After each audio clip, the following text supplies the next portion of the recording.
In this episode, we're talking about different types of entrepreneurship and is college still relevant? Stay tuned. Hi, I'm Brandon Lucero, and you're about to experience the new way to thrive in business, entrepreneurship, and life by leaning into who you are, what you love, and standing up for what you want to create. Get ready, because this is where we go against the grain, say no to outdated society norms, and we say yes to change in order to create a happier, more fulfilled world. Welcome to the New Generation Entrepreneur Podcast.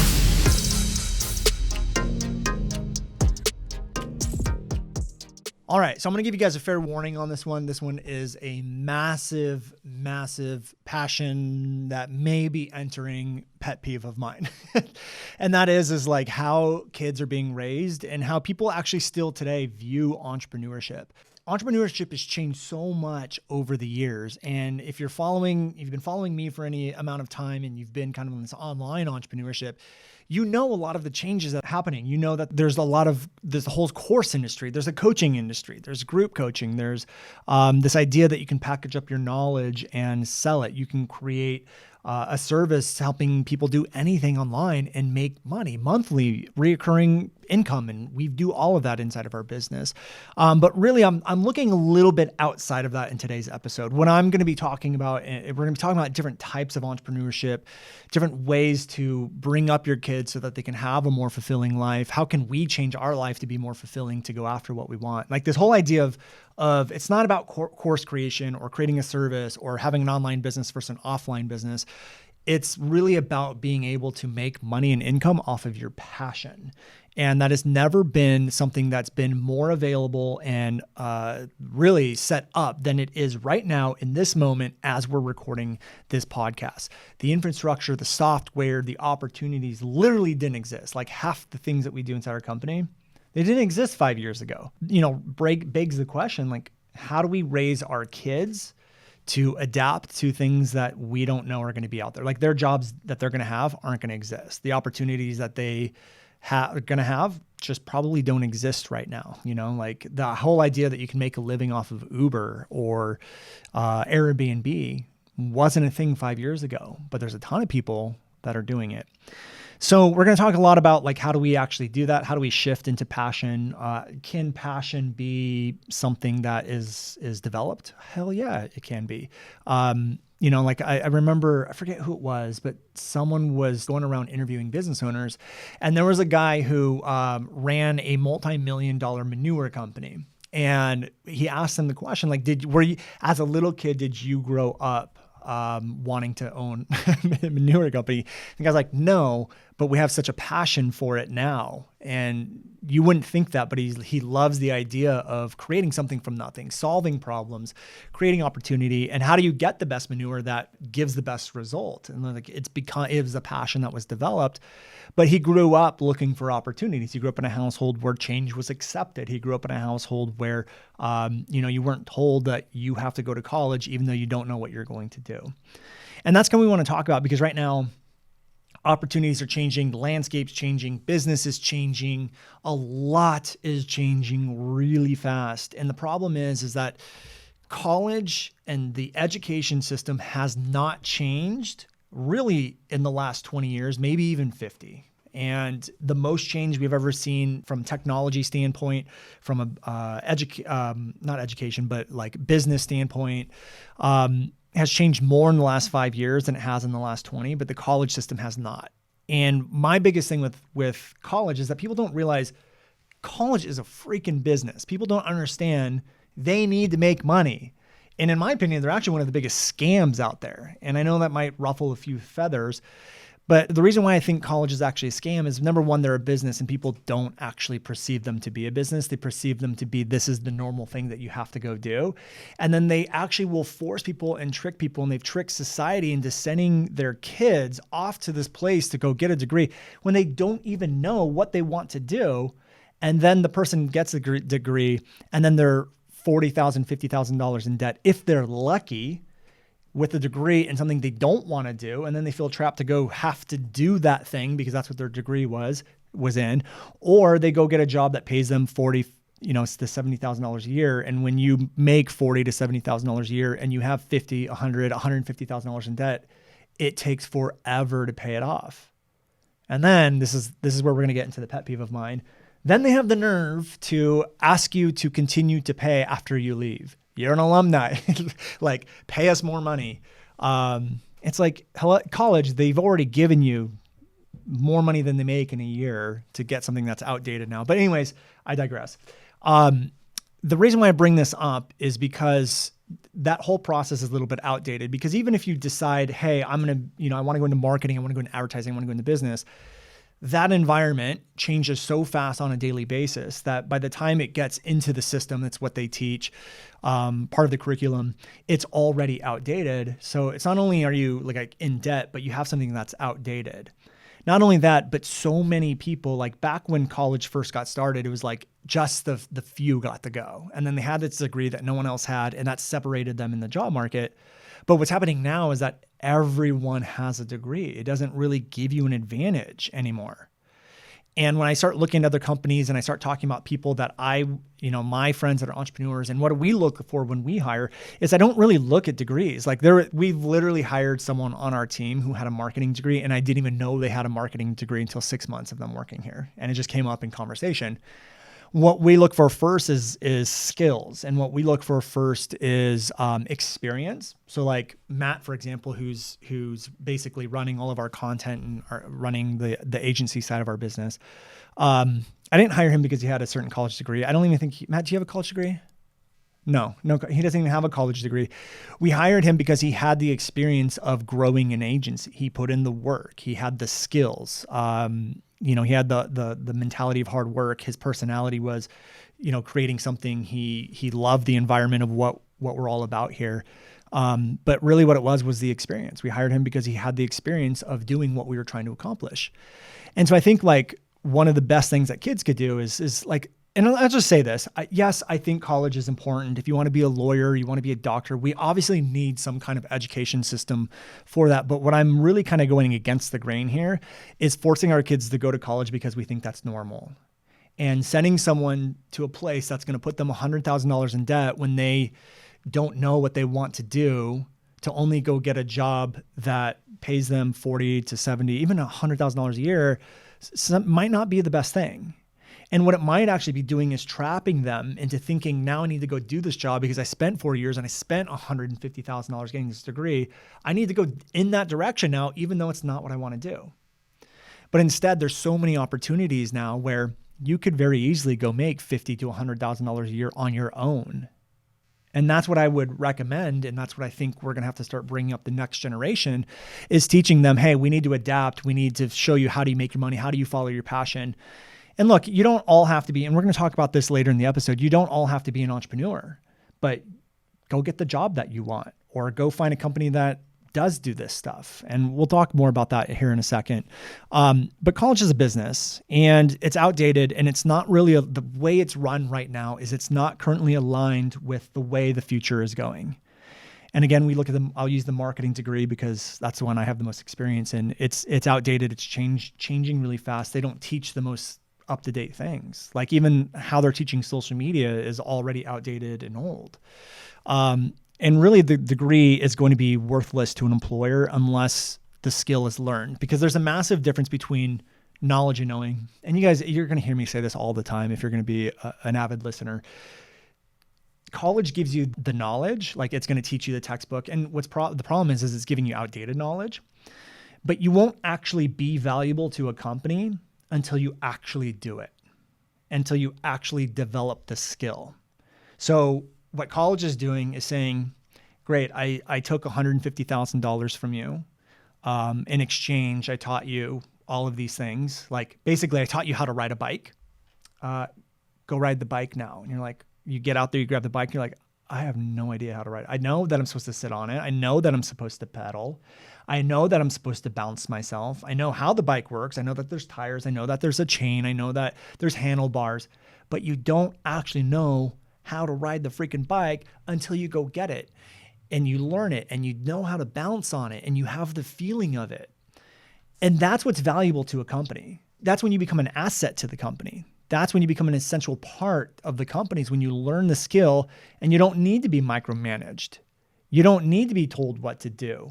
We have a saying here inside of our company, which is, I don't look for people that can just do a checklist. I look for people that can create the checklist. And that's the skill. That's when you become essential. And so college is going to give you the knowledge. It's not going to give you the knowing. And right now, and if I had to guess, I think businesses are going to start looking for people that have the knowing, AKA skills and experience and actual results to their name, versus who has the best degree.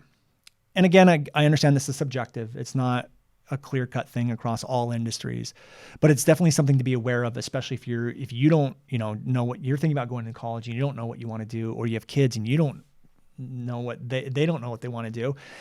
It's okay to let them to explore their passions. It's okay to let your kids browse social media, have a little more screen time, growing up. Let them explore YouTube and how to create a channel and how to put videos together.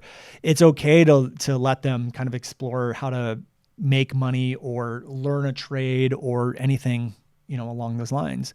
And I'm going to give you guys an example here.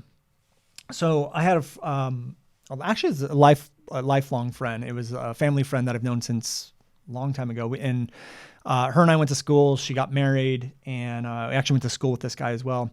But her husband, basically, when everyone was going to school, and she was a lawyer, she went off, is like, I know I want to be a lawyer. My dad was a lawyer. I'm going to be a lawyer.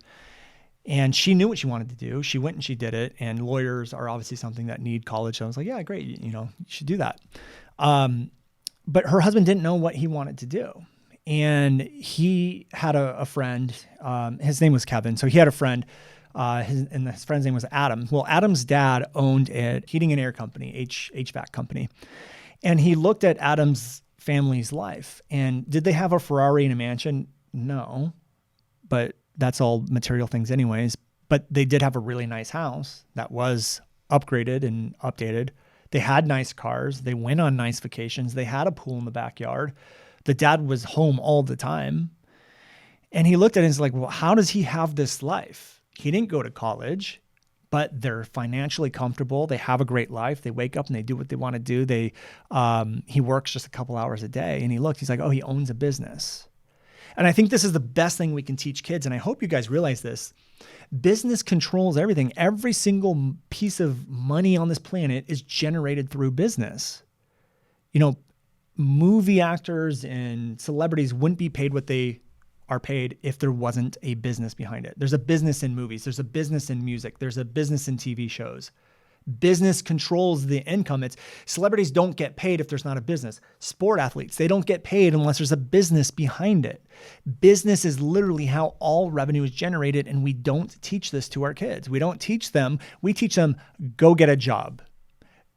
Go work, trade your time for dollars. We don't teach them how to leverage different things to generate money. We don't teach them how to create a business. Like mine, I really strive on keeping my people happy, giving them freedom. And we just don't teach that type of thing to our kids. Well, going back to the story, what Kevin did is he looked at that and he's like, how do I get that? What do I do? So he decided, you know what? I want to be mentored by, Adam's dad, my friend's dad. So he said, hey, I don't want to go to school. I don't want to go to college, but can I apprentice you? So what he did is he apprenticed underneath Adam's dad for the 4 years. So while everyone else is going to school, he apprenticed. Now, the amazing thing about this is that it was paid. He made money. He saved money. So when you look at someone who went to school, didn't really know what they were doing because they had to go get a degree, well, let's look at the difference. That person's going to leave with a piece of paper that says you took these classes and you have this knowledge and you now have $50,000 in debt. And now they're set up to maybe get a job, maybe not get a job, maybe find something they're not passionate about. Maybe it's a degree that they weren't passionate about and now it's just kind of a waste. Well, what Kevin did is he went in and he apprenticed for 4 years and he saved money. He came out with $50,000, $100,000. I don't know the actual amount, but I'm just assuming, let's just call it $50,000. He saved $50,000. So instead of being $50,000 in the hole, he now had $50,000 worth of capital and a skill to go start his own business. Who do you think is going to be in the better spot? Kevin or the person who went to school and didn't know what they wanted to do, but went to school because they thought that was what they were supposed to do? Who's going to be in the better spot? Obviously, it's Kevin. And we send so many of our kids down that trap because we think that's the way it is. Society has told us that's the way it is. Society has told us you have to go to school. That's what success is.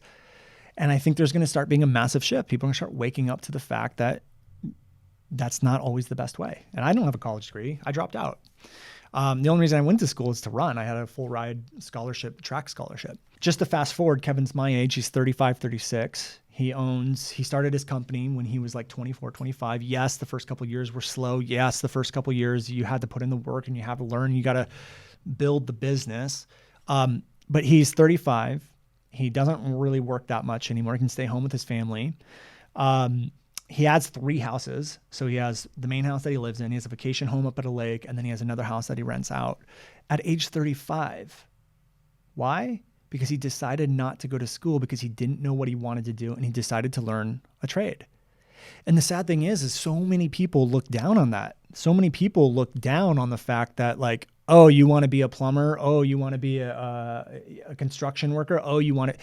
Why would that even be looked down on? Are you really going to look down on someone who has 3 homes, has the life that they want, is fulfilled every single day?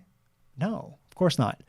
Now, I do want to bring one thing up because there's a lot of people that will go start a local business. They will go do, like open up a coffee shop or a bakery, or they even a trade like a plumber or heating and air vac company or something like that.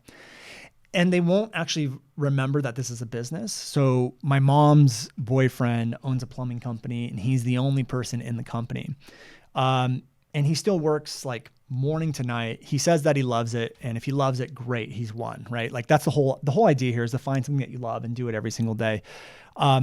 But what I would recommend is that if you want to go down this route, or your kid wants to go down this route, or your children want to go down this route, is they still have to remember that having the skill or the trade is only the first piece. What most local businesses do and why they don't really grow is they don't treat it as a business. They don't learn the marketing. They don't learn the advertising. They don't learn the scaling. They don't learn the systems. They don't learn how to process stuff, and they don't learn how to let go. So when I look at Kevin, he probably has 20 different trucks out in the field. They're probably doing a couple $1 million a year. And I look at Joe. Joe has 1 truck. It's just him. And I'm not knocking Joe in any way. It's just 2 different examples. But he still makes probably $200,000, $300,000 a year. And he has a really nice car. He has a really nice house. But you didn't have to go to school to learn this side of entrepreneurship. And so the old way is shifting. Kids are going to start looking for different ways to make money. They're going to look for different options because I just think they already see it now. We see like them watching YouTubers and wanting to be a YouTuber. And people are like, no, stop that. You need to go to college. Like, why? Why do they need to go to college? Because that's what you did? Are you happy? Are you glad you went to college and came out $50,000 in debt? Like it doesn't have to be that way all the time. The next thing that is kind of on my list is different opportunities and things. I think people are going to start learning how to make their own income as well. And again, we always see this now, like what's stopping a mom, for example, who makes dinner for their family every night to make like 5 extra meals that night and sell them to family, like sell them to the neighbors or something like that, make $50,000 a year. Like if you batch out your meals and you make some for the family, what's stopping you from doing that? What's stopping people from like going and using Uber, Airbnb, and building a business off of that? Like, well, Uber, you probably can't build a business off of, at least not yet. But what's stopping you from just making $50,000 a year on your own time and your own schedule driving Uber? Nothing. There's a lot of people right now that have learned how to buy property for really little money down and they Airbnb it out. And they build a business off of that way. There's this whole thing that a lot of people aren't even aware of called the gig economy.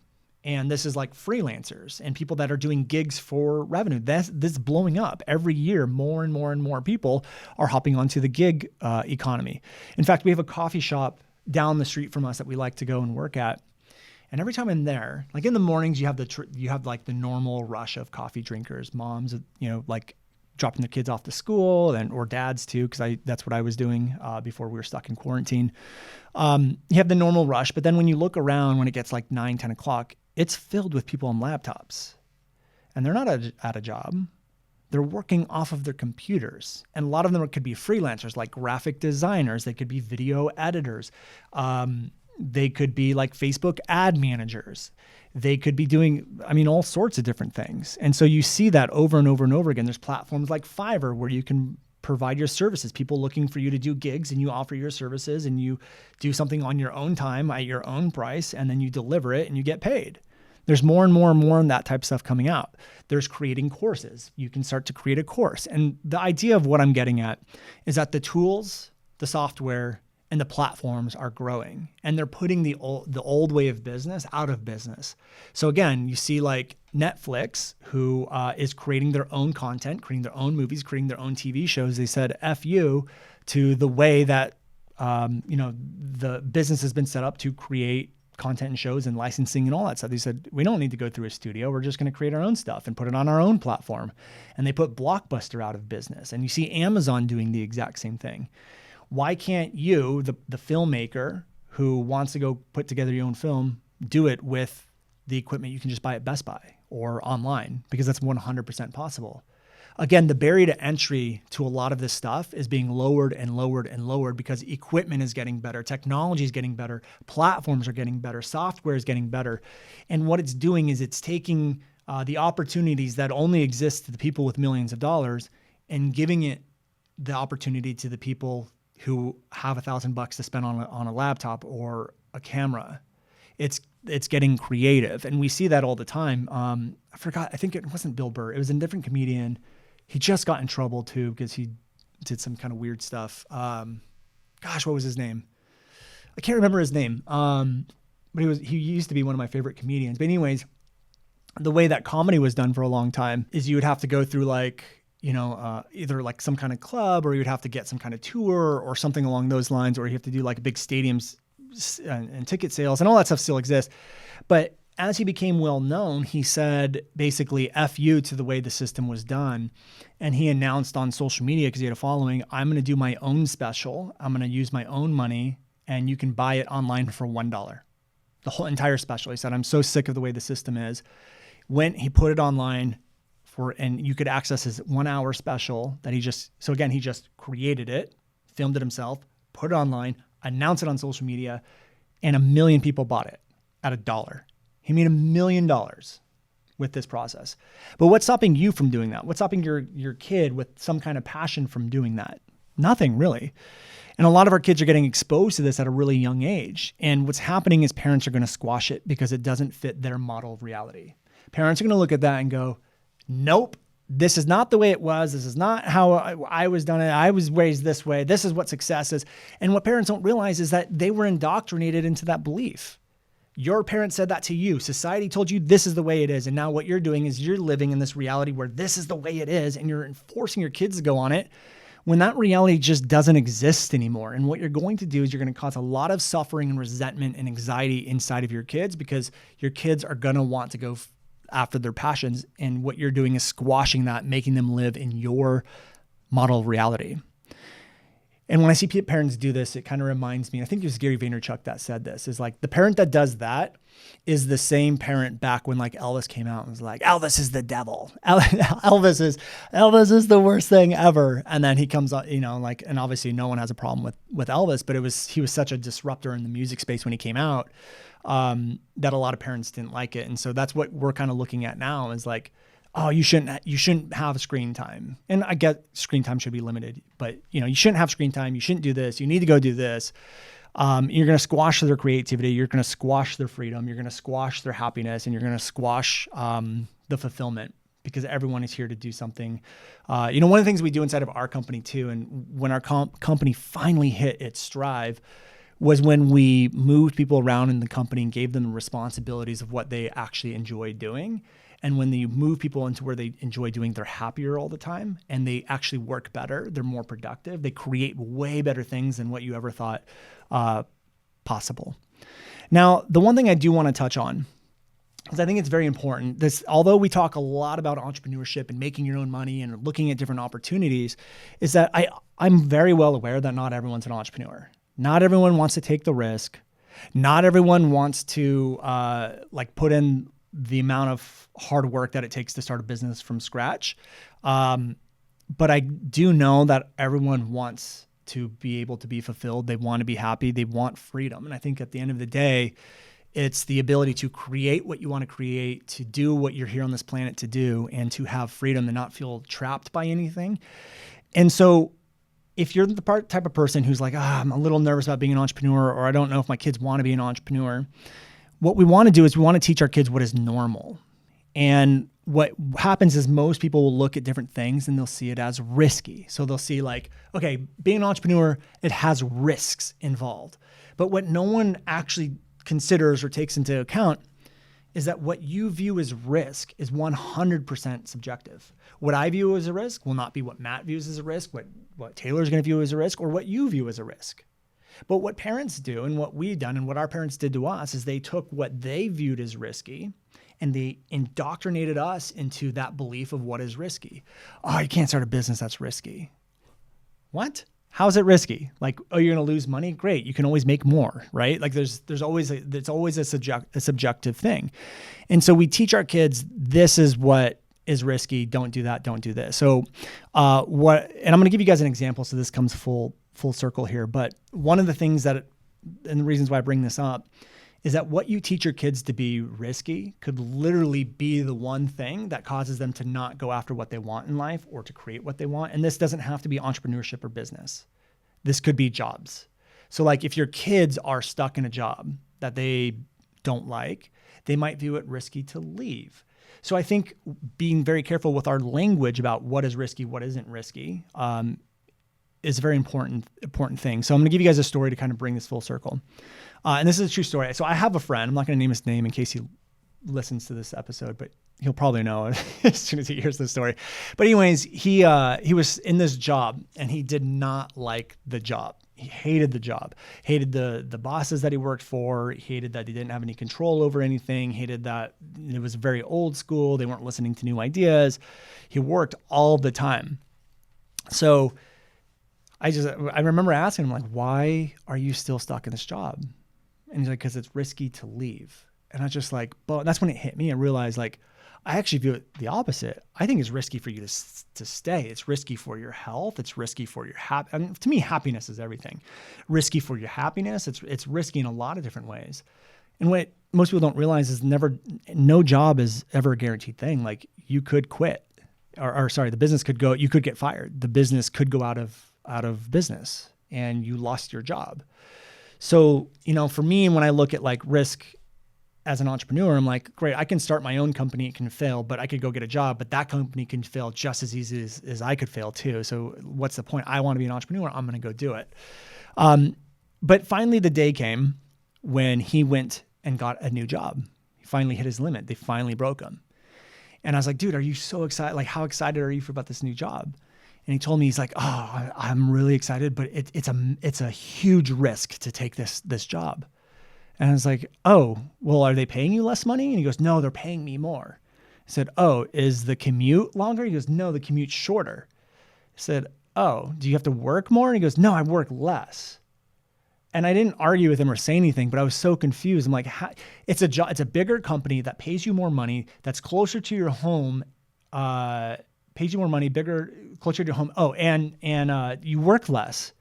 How on earth is that a risk? I was so flabbergasted. And I realized he viewed it as a risk because of his model of perception. He viewed change as risk, which tells me he probably, and I know he did because he's been a friend for a long time, probably grew up in a household where they thought, they were told change is bad, or they saw anytime there was a massive change inside the family that their parents freaked out.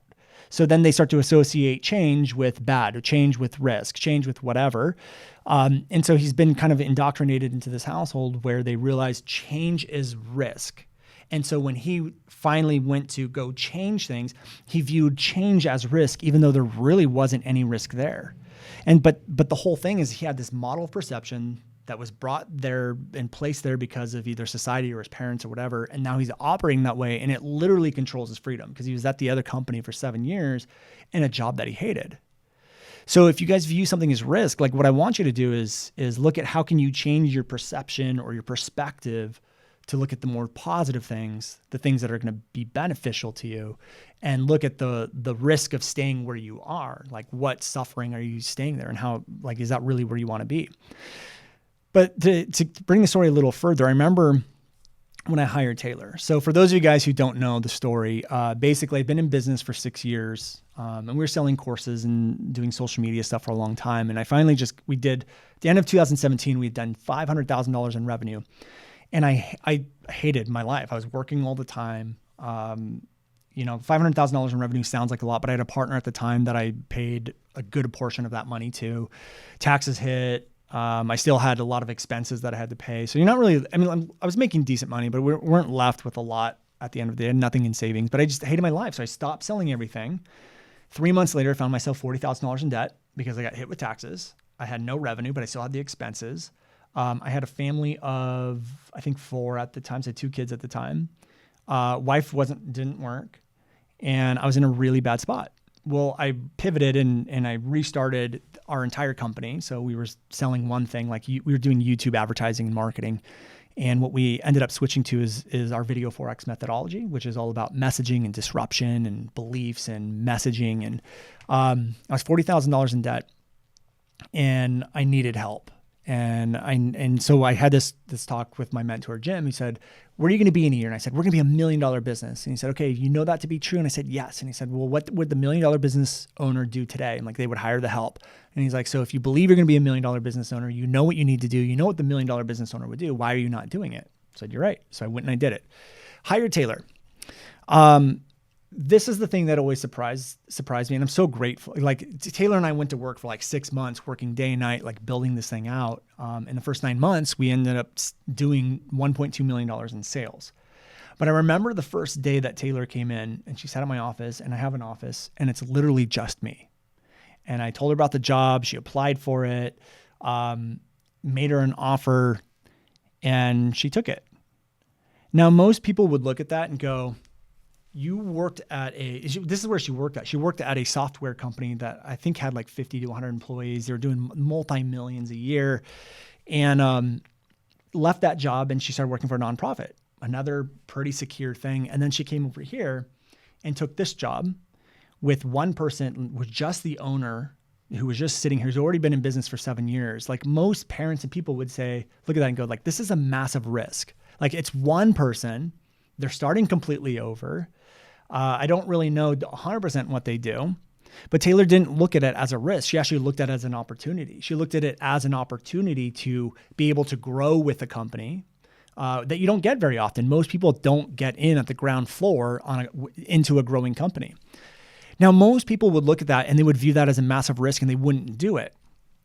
But again, it's all based off of your model of perception. She didn't perceive it as a risk. And when you look back at Taylor's history, her parents were actually entrepreneurs. They opened a wine bar up here in the hills of Malibu. They started businesses. And so it's no wonder her model perception viewed a growing company as an opportunity to be on the ground floor of something amazing. And then now look at her. We're going to be a multi-million-dollar company this year, and she's 24, and she basically runs our entire company. She's a 24-year-old. She manages, I don't know how many people on her team, 12, 15, Matt? Including everyone, something like that. Yeah, and Taylor's our CEO managing all of them. And she's at 24 and she's kicking ass. And it's all because she saw that as an opportunity, whereas a lot of people, and my friend who viewed changing a job that made more money as a risk. It's all a level of perception.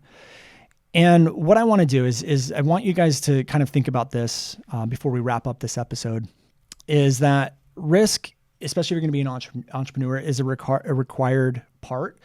Even if you want happiness in life, even if you want to be fulfilled, you want to follow passion, what you view at risk is a required part. And I actually enjoy taking risks. I really love it a lot because it usually will give me a lot of lessons. In anytime you take a risk, the reason why you view it as a risk is because you're heading into change, which means you're usually going to head into growth one way or another. It's a necessary component. If you're going to be an entrepreneur, you better get used to moving past risk.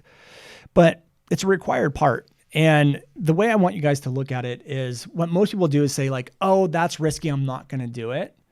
And I want you to look at a car. Technically, putting gasoline into a car could be very risky because it can catch on fire like that. If you didn't know what a car was and you see someone filling up 20 gallons of gasoline into this thing, it's hey, start this igniter that's going to start the spark into the engine. And you're going to like have this amazing experience. You can be like, why on earth would I do that? You have 20 gallons of gasoline in that car. But once you get in, you turn the car on, you see that it's not really that dangerous, and you drive and you have the most amazing experience ever. The problem is most people will never get in the car because they viewed something as a risk, and they never get to experience the glory on the other side, which is happiness, fulfillment, starting a business, getting a new job. And most people, and hopefully this isn't you, are the person who's staring at the car going, I'm not going to get in. And you're literally walking to the destination that you want to get to, or taking a horse to the destination that you want to get to, when the person who got in the car and drove there is there in 5 minutes. It's going to take you a lot longer to get there. And that destination is happiness and fulfillment. So anytime you guys think of something as risk, what I want you to do is look at what model of reality you have. How can you shift your perspective? How can you move past it? And here's the other thing too, is that once you do it once, once you get past something risky once, it's easier and easier and easier to do it over and over and over again.